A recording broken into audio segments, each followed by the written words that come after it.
সোনারপুরের গবেষক আন্তর্জাতিক স্বীকৃতি পেল। পরিবারের লোকসহ সোনারপুরের বাসিন্দারা খুবই খুশি। গবেষণার জন্য আন্তর্জাতিক স্বীকৃতি পেলেন সোনারপুরের অধ্যাপক। স্ট্যানফোর্ড ইউনিভার্সিটির তরফে প্রতি বছরই পৃথিবীর সমস্ত গবেষকদের গবেষণাপত্র থেকে বাছাই করা 2% গবেষকের নাম প্রকাশিত হয়। সেই তালিকাতেই এই বছর জায়গা পেয়েছেন সোনারপুরের কোদালিয়ার বাসিন্দা সন্তু দে।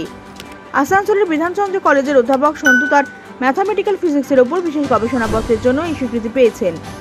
দারিদ্রের সঙ্গে লড়াই করে বড় হয়েছেন সন্তু। বরাবরই মেধাবী ছাত্র তিনি। স্কুলে বরাবর প্রথম হয়েছেন। স্কুল পেরিয়ে যাদবপুর বিশ্ববিদ্যালয় থেকে অঙ্কে স্নাতক ও স্নাতকোত্তর পাশ করেছেন। আইআইটির ডাক উপেক্ষা করে যাদবপুর থেকেই পিএইচডি করেছেন। সন্তুর সাফল্যে খুশি বাবা মা দাদা থেকে শুরু করে ছোটবেলার স্কুলের শিক্ষকও। সকলেরই আশা আন্তর্জাতিক স্তরে আরো সাফল্য পাবে সন্তু। আচ্ছা, ছেলে একটা বড় স্বীকৃতি পেয়েছে, তো বাবা হিসেবে কেমন লাগছে? আমার কাছে তো খুব ভালোই লাগছে। যা ও লেখাপড়া তো কোনোদিন বলতে হয়নি, নিজের থেকেই সব পড়তো। যা সে একটা বড় হয়েছে, ভালো হয়েছে, আরও বড় হতে পারে, এইটাই আমার খুব আনন্দ। যে দেখ আমার ছেলে লেখাপড়াটা ভালো শিখেছে, ভালো জায়গায় যাচ্ছে, এইটাই আনন্দ। পড়াশোনায় কি ছোটবেলা থেকেই মেধাবী ওই কোদালি স্কুলে 10 পর্যন্ত ফার্স্ট হয়েছে, তারপরে ওখান থেকে হরিণাই পড়েছে, আর বাদ বাকি এমএসসি বিএসসি পিএইচডি নেট ফেট সব এর থেকে যাদবপুর থেকেই করেছে। আচ্ছা, মানে এরকম একটা ধরুন আন্তর্জাতিক স্বীকৃতি যে আসবে ছেলের হাত ধরে, সেটা কি ভেবেছিলেন কখনো? ভাবিনি, আসল ঠাকুর দিয়েছে, উপরওয়ালা ভালো লেখাপড়া করেছে, পেয়েছে, এইটাই আনন্দ আর কি। যে ওই বিধানচন্দ্র কলেজে পেয়েছে আসানসোলে, এইটাই তো খুব আনন্দ। যাক আরও যত বড় হতে পারে এটাই আমি আশা করব, এটাই আমাদের আশা আর কি। আপনার নাম? আমার নাম সুবল দে। আচ্ছা, প্রথমে বিষয়টা বলুন যে এই যে আপনি একটা সাফল্য পেয়েছেন, এক্স্যাক্টলি কি হয়েছে বিষয়টা, সেটা একটু বলুন।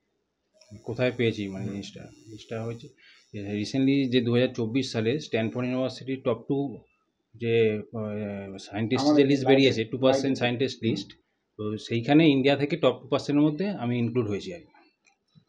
ভারতের মোটামুটি কতজনের নাম আছে সেখানে? ভারতে টোটাল 5400 সামথিং প্লাস নাম আছে। আমাদের রাজ্য থেকে কতজন আছে জানেন? রাজ্য থেকে এক্স্যাক্টলি কিছু আইআইটি খড়গপুর থেকে আছে, আইআইটি খড়গপুর থেকে 67 জন, বাকি ওই মোরাললেস 100 ম্যাক্সিমাম টোটাল। আচ্ছা, মানে আপনার কাজটা কি, যে কাজের জন্য এই স্বীকৃতিটা পেলেন? আমার মেনলি বট এরিয়া হচ্ছে ডিফারেন্সিয়াল জিওমেট্রি এবং অ্যাপ্লিকেশন হচ্ছে ম্যাথামেটিক্যাল ফিজিক্সে, যেটা আমি সাব ডিভিশন যেটাতে পেয়েছি। আর মেনলি কাজটা হয়েছে বিভিন্ন জিওমেট্রিক ফ্লো বা বিভিন্ন ডিফারেন্ট টাইপস অফ সলিটনগুলোকে বিভিন্ন রিমানিয়ান ম্যানিফোল্ডের উপর স্টাডি করা এবং সেগুলোকে বিভিন্ন স্পেস টাইমের উপর এক্সপ্লোর করা, এটাই মেন জিস্ট কাজ। আচ্ছা, মানে এটা কি ভেবেছিলেন কখনো যে এই স্বীকৃতিটা আসবে? না, সেটা একদমই ভাবিনি। মানে আমি দেখতাম প্রতি বছর পাচ্ছে অনেক, মানে আমার মানে অন্যান্য প্রফেসর বা সিনিয়র, মানে আমি জুনিয়র হিসাবে বলতে পারেন পেয়েছি, মানে 35-এ যে হয়তো ইন্ডিয়া থেকে পেয়েছে আমি জানি না হয়তো। মানে কেমন লাগছে এই স্বীকৃতি? খুবই ভালো লাগছে, খুবই ভালো লাগছে। আগামী দিনে কি পরিকল্পনা আছে? আগামী দিনে আরও রিসার্চটাকে এগিয়ে নিয়ে যাওয়া এবং এই কাজগুলো যাতে আরও মানে আরও ডেভেলপ করতে পারি আরও বেশি, এটাই চাইছি, বা আরও রিসার্চের জায়গাটা আরও ইমপ্রুভ করতে পারি। এখন আপনি বাই প্রফেশন কি করেন? আমি অ্যাসিস্ট্যান্ট প্রফেসর আসানসোলে, বিধানচন্দ্র কলেজ আসানসোলের অ্যাসিস্ট্যান্ট প্রফেসর। আচ্ছা, স্কুল বা কলেজ কোথায় সেটা দিন? কলেজ ইউনিভার্সিটি মানে স্নাতক বিএসসি এমএসসি পিএইচডি পুরোটাই যাদবপুর ইউনিভার্সিটি থেকে আমরা। আর স্কুলিং? স্কুলিং হরিনাবি থেকে এইচএস, আর কোদালিয়া পশ্চিমবঙ্গ থেকে 10 মাধ্যমিক।